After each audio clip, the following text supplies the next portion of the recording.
పోనీ రాయలేదే అనుకుందాం. నాన్నగారండి నాన్నగారండి అని కలవరించే మనవడికి రాయొచ్చుగా.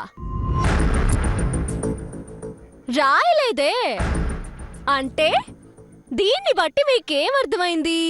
అక్క వట్టి వెర్రి బాగుల్ది అని. చూడు.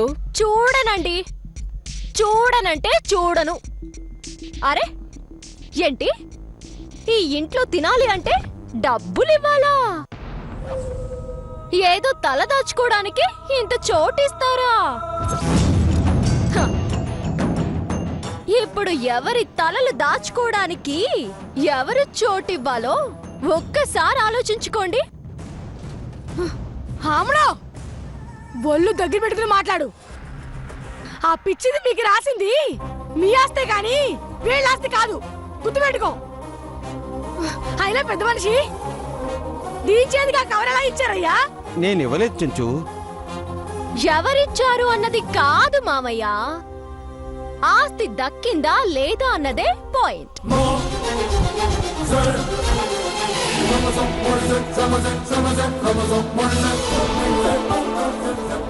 హే శ్రీరామ్ రా, కమాన్ కమాన్ కమాన్. ఈ కవర్ ఏంటో తెలుసా? ఇది మీకు ఎవరిచ్చారు? పెదనానా ఎవరిచ్చారు? ఎవరిస్తారు?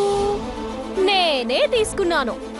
ఏంటి, నాకు రాసిచ్చిన ఆస్తి పత్రాలు నా దగ్గరుంటే అంతలా నువ్వు గించుకుంటున్నావేంటి? అక్కడికేదో నీ ఆస్తి నేను రాయించుకున్నట్టు ఓ తెగేదైపోతున్నావు. మేడం, మాటలు మర్యాదగా రానివ్వండి. నువ్వు మర్యాదగా మాట్లాడు.